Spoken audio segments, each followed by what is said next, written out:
When the United States entered the Second World War, few could have imagined that by 1944, the quiet farmlands of the Midwest would be home to tens of thousands of prisoners of war. Most of them German, some Italian, a few Japanese. They arrived not in shackles or guarded trains bound for punishment, but in army trucks and buses, bound for fields of wheat, corn, and cotton. It was a strange sight in wartime. America captured enemy soldiers harvesting crops under the same sun as the men whose brothers were still fighting overseas. The roots of this unlikely story lay in both necessity and policy. By 1943, the U.S. faced a deepening labor crisis. Millions of young Americans were serving in Europe and the Pacific, and the home front was stretched thin. Factories producing tanks and aircraft competed with farms desperate to gather harvests essential for feeding troops and allies. Government attempts to recruit civilians, students, and women for agricultural labor helped, but could not fill the gap. By mid-1943, agricultural production was faltering, and food shortages loomed. Meanwhile, across the Atlantic and the Pacific, Allied victories were swelling the number of Axis prisoners. From Tunisia, Sicily, and later Normandy, ships began ferrying captured Germans and Italians to the United States. Under the Geneva Convention, prisoners of war could be employed on non-military work, provided they were paid and treated humanely. For Washington, this was a practical solution. The prisoners would work, and the farmers would benefit. Between 1943 and 1946, more than 425,000 Axis POWs were held in the United States, spread across roughly 700 camps. Most were located in rural areas: Texas, Nebraska, Iowa, Kansas, and the Dakotas, close to farms where labor was needed most. The camps were often surrounded by barbed wire and guard towers, but conditions were surprisingly humane by wartime standards. Prisoners were given adequate rations, medical care, and even opportunities for recreation and education. Many were astonished at the relative comfort compared to the destruction they had left behind in Europe. At first, American civilians viewed the POWs with unease or outright hostility. Newspapers warned against fraternization with the enemy, and many families had sons or husbands fighting abroad. Yet, as the weeks passed, the realities of rural life softened those lines. Farmers, exhausted by endless work and a lack of hands, came to see the prisoners not as enemies but as necessary help. And as the men labored side by side, plowing, harvesting, fixing machinery, a quiet, unexpected understanding began to take shape. The U.S. Army maintained strict control over the POW program. Each prisoner was paid a small stipend in canteen credits, technically from the farmer's payment to the government. The Geneva Convention required fair compensation, though prisoners could not receive money directly. They could buy cigarettes, soap, or small luxuries within camp limits. For many, these moments of small normalcy, drinking coffee, listening to music, or exchanging simple words with locals, became reminders that beyond ideology, they were still human beings. By late 1944, stories of kindness began to spread. In some towns, farmers invited POWs to share meals after long days in the fields. In others, children would wave as the guarded trucks rolled by. A few farmers even developed lasting friendships, exchanging letters after the war's end. It was an extraordinary contrast to the hatred that had driven nations to war. What began as an act of necessity became something deeper, a quiet bridge of humanity built in the unlikeliest of places, between barbed wire fences and rows of ripening wheat. The U.S. government's decision to employ prisoners of war on American soil was not only a humanitarian solution, but also a carefully managed logistical operation. The War Department established a structured system to ensure compliance with international law while maximizing wartime efficiency. Each POW camp functioned as a self-contained community, managed by U.S. Army personnel and organized around work details. The Geneva Convention strictly prohibited forcing prisoners into dangerous or military-related labor.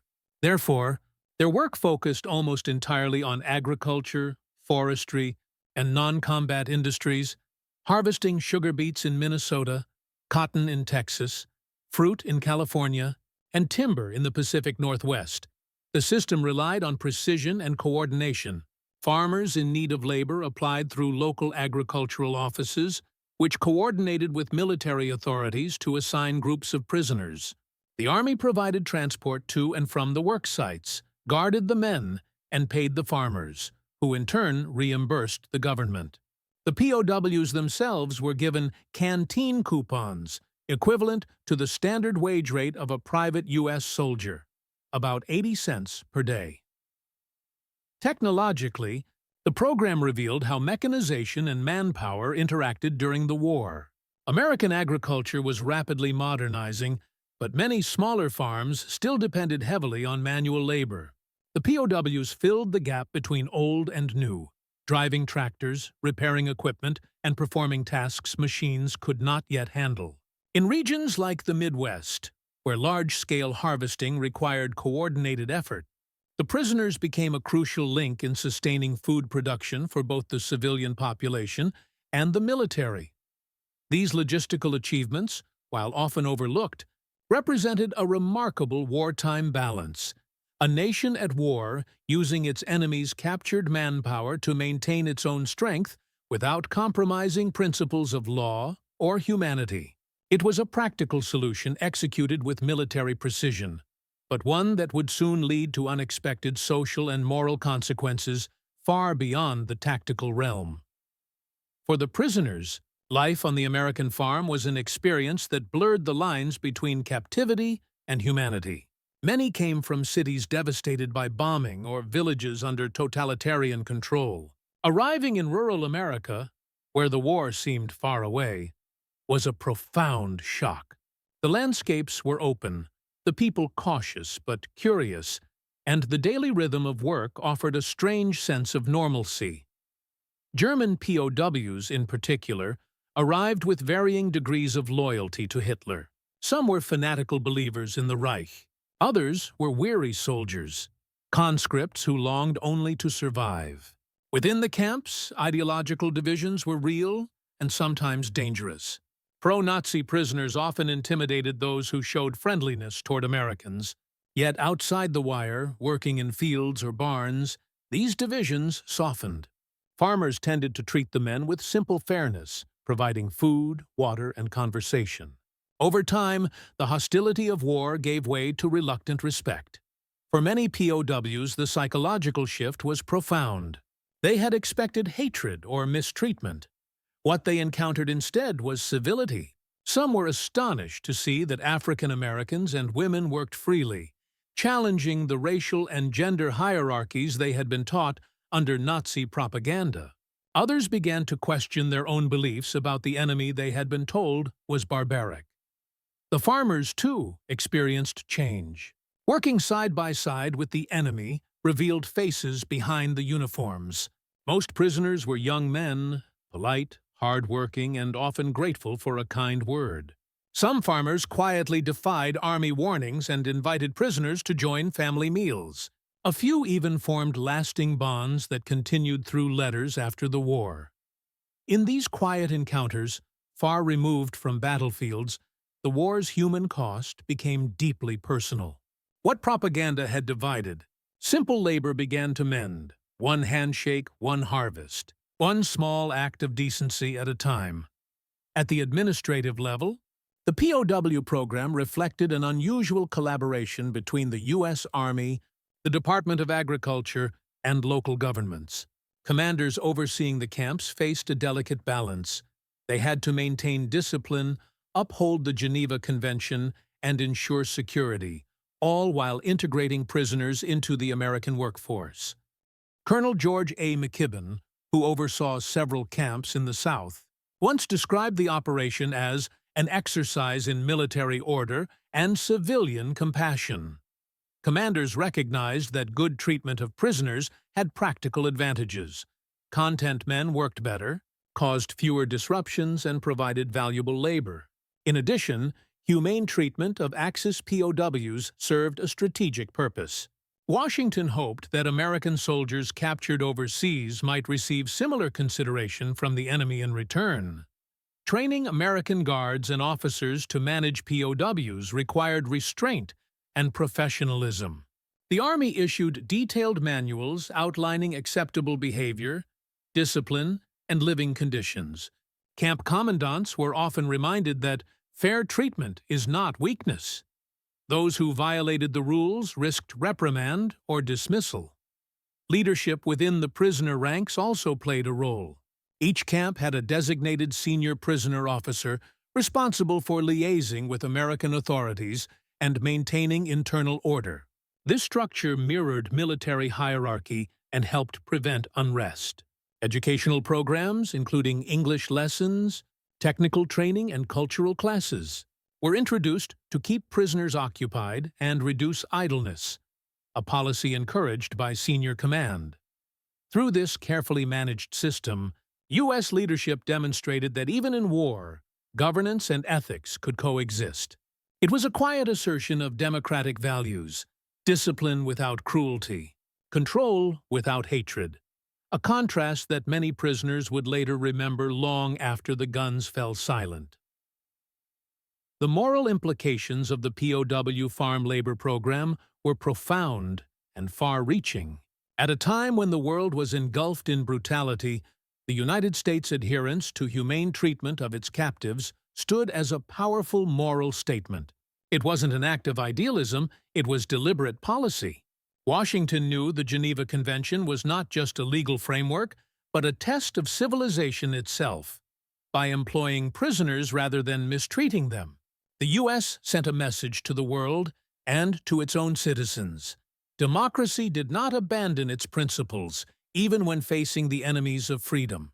This restraint contrasted sharply with the realities in many other theaters of war, where POWs faced starvation, forced labor, or execution. For the prisoners, these experiences left lasting impressions. Many Germans later recalled their time in America as transformative. Some returned home after the war disillusioned with Nazism, inspired by the fairness they had encountered from those they once called enemies.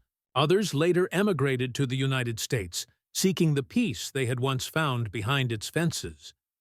The moral ripple extended to American society as well. Farmers and small communities, once suspicious of outsiders, began to see the human face of the enemy. Children who had watched POWs work in nearby fields grew up with memories of civility rather than fear. Strategically, the program also influenced future policy. It proved that captured manpower could be integrated productively and ethically into wartime economies, a lesson applied in later conflicts, including Korea and Vietnam, under more controlled circumstances. In the end, what had begun as a pragmatic solution became a quiet, moral victory, a reminder that how a nation treats its enemies can define its character as surely as how it wins its wars. By 1944, the POW labor program had become a fixture of rural American life. What began as a temporary measure had expanded into a vast, nationwide network. Over 400,000 Axis prisoners spread across nearly every state. The system ran efficiently, but beneath its calm surface, it faced a growing tension.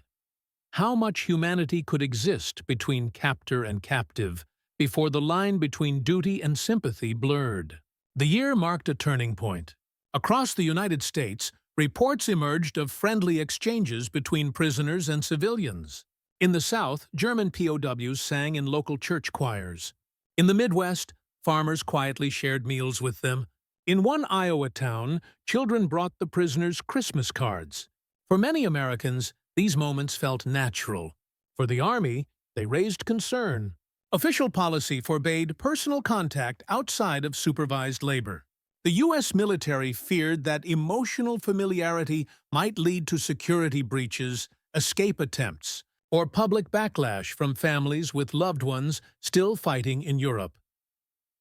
In November 1944, the War Department circulated new orders tightening restrictions on interaction. The message was clear. fraternization with prisoners undermines the objectives of war. But the order came too late to reverse what had already begun. Across the heartland, the seeds of understanding had already taken root. One of the most symbolic moments occurred that winter in Texas, where hundreds of German POWs were working in cotton fields near Herne and Mexia. After the harvest season ended, the local farmers, grateful for their labor, quietly organized a small Christmas meal inside the camp fence, permitted only after lengthy negotiation with army officers. There were no speeches or formalities, just a shared meal and music. For a few hours, the boundaries of war seemed suspended. A German prisoner later recalled that evening as the first time we felt human again.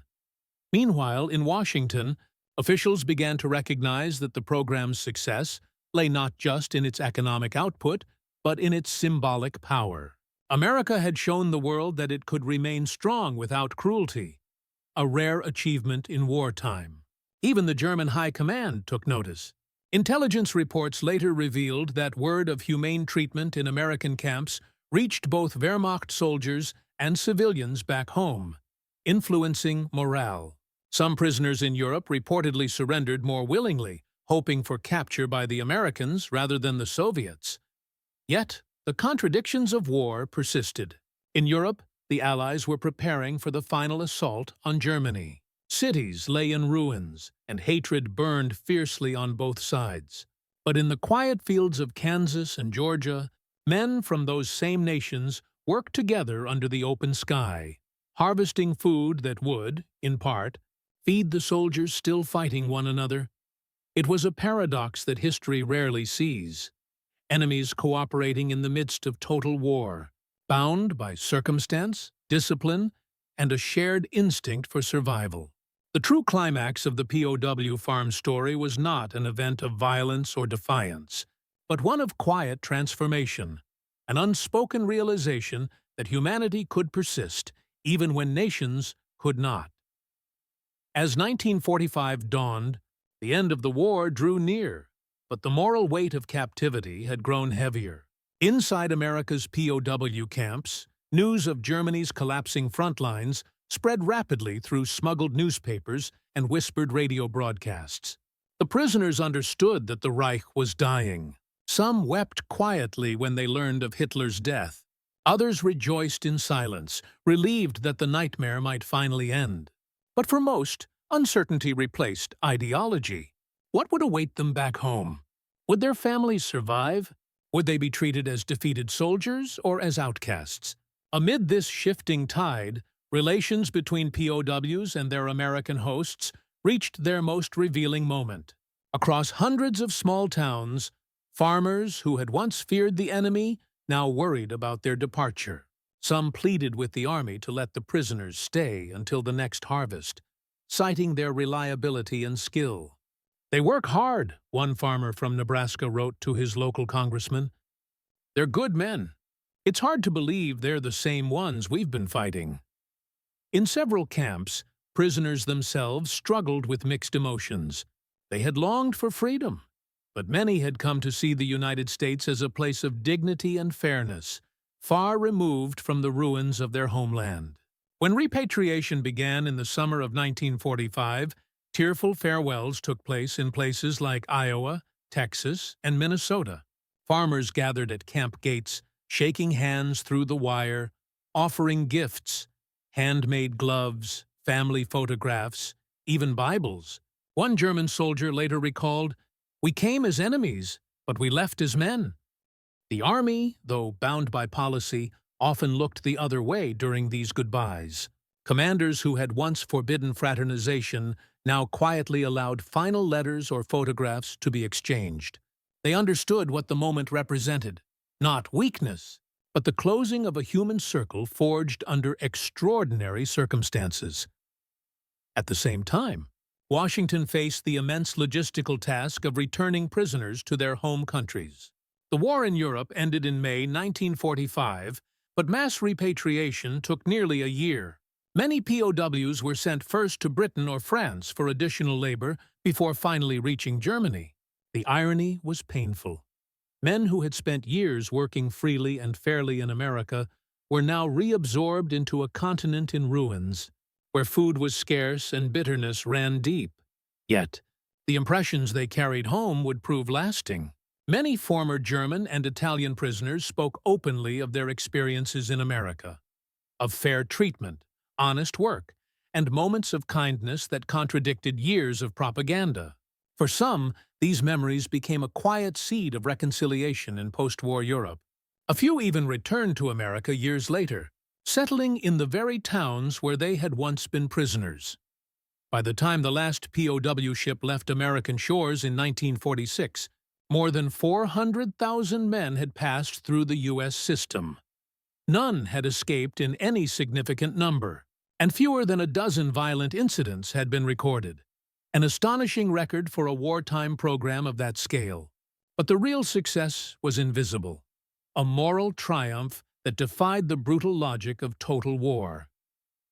For America, it was a moment of quiet strength, proof that its democratic ideals could withstand even the darkest pressures of conflict. For the prisoners, it was a reminder that even behind barbed wire, dignity and decency could still exist. When the last prisoner transports departed in 1946, they left behind more than empty barracks and dismantled fences.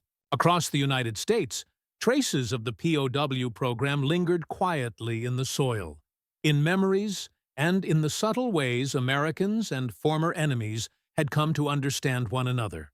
The war had been fought with total conviction, but its end revealed something unexpected. That shared labor, even between enemies, could restore a measure of humanity lost on the battlefields of Europe and the Pacific. For American agriculture, the program had been nothing short of essential. Between 1943 and 1946, POWs provided an estimated 90 million man-days of labor, helping to prevent massive crop losses. They picked fruit in California's orchards, cut pulpwood in the South, threshed wheat across the plains, and even built irrigation ditches that endured long after they were gone. Farmers credited the prisoners with keeping the food supply stable during the war's most critical years. Many towns that hosted camps later admitted, quietly, that without the POWs, they could not have fed America's troops or allies abroad. The military regarded the program as one of the most successful logistical operations on the home front. It had maintained strict discipline, complied with international law, and avoided the abuses that had scarred so many other wartime labor systems. Reports from the War Department commended the cooperation between the Army, the Department of Agriculture, and local communities. By adhering to the Geneva Convention, the United States had strengthened its moral standing on the world stage, demonstrating that power and principle need not be at odds. For the prisoners, however, the return home was bittersweet. Many found themselves in shattered homelands, Germany divided, Italy struggling with political turmoil, Japan under occupation. The contrast with what they had seen in America was stark. Letters sent years later to their former employers often spoke of gratitude and longing. "You treated us like men," one former prisoner wrote to a Kansas farmer in 1948. "That is something we did not expect after so much hate." Some POWs became informal ambassadors of goodwill. They told their families about fair treatment in American camps, and in doing so, helped soften post-war perceptions of the United States in regions still scarred by Allied bombings. In a Europe struggling to rebuild, these quiet testimonies contributed to the foundation of future reconciliation. When West Germany joined NATO in the 1950s, many historians would later note that cultural familiarity with Americans, born partly in those wartime farm fields, had smoothed the path toward alliance. Within the U.S., the legacy was more subtle but equally enduring. In towns that had hosted camps, memories of cooperation persisted. Some local museums now preserve artifacts from that era: canteens, letters, wooden carvings made by prisoners as gifts to their hosts. Oral histories from American farmers and POWs alike describe an experience defined less by hostility and more by mutual respect, born of necessity. Yet, not everyone approved. Some Americans, especially those who had lost family members in combat, viewed the program as overly lenient. They found it difficult to accept that the same nation that had bombed their sons' convoys was being given coffee and fair pay behind U.S. fences. Newspapers occasionally published letters demanding stricter treatment or faster repatriation. But in time, these voices faded.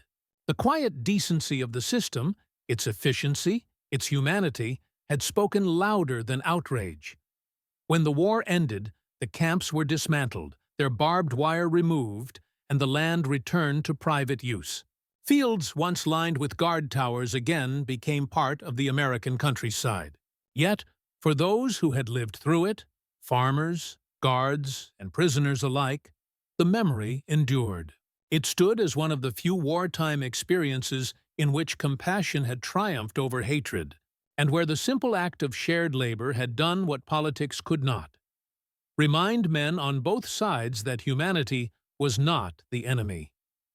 The story of America's wartime POWs is not one of battles or victories, but of quiet decency, an episode that unfolded far from the front lines, yet revealed as much about the nature of the war as any campaign in Europe or the Pacific. It was a story of ordinary people, farmers, soldiers, and prisoners, who found themselves caught between duty and conscience, and who discovered, through shared work, that the boundaries of war could be crossed not by words, but by human conduct. The program's success was measured not only in tons of harvested crops or hours of labor, but in its moral weight. At a time when nations often justified cruelty as necessity, the United States chose restraint. It upheld the Geneva Convention not as a diplomatic gesture, but as a reflection of what it claimed to be fighting for: a civilization governed by law and decency. In this sense, the POW labor system became a quiet reaffirmation of democracy's moral confidence, that a free nation could be both just and victorious. For the prisoners, America became an unexpected mirror. In its fairness, they glimpsed a world that had seemed impossible under the regimes they had served. Many would later say that the respect they received behind American fences planted the first seeds of doubt in the ideologies that had once defined their lives. A few returned years later, not as captives but as immigrants, building new lives on the same soil where they had once labored as prisoners. And for America, the episode offered a rare reminder of its own ideals. Even in the midst of global conflict, surrounded by fear and grief, its people found room for humanity. A handshake across a fence, a shared meal at harvest, a letter kept for decades. These were not grand gestures, but they endured. In the long record of the Second World War, where so much was defined by destruction, this chapter stands out for its quiet resistance to that destruction. It proved that compassion could exist beside duty, and that even in war, decency need not surrender. The friendship between POWs and American farmers remains a small story within a vast history. But like all such stories, it endures because it reminds us of what war could not erase: that humanity, when tested, can still choose understanding over hate, and dignity over vengeance.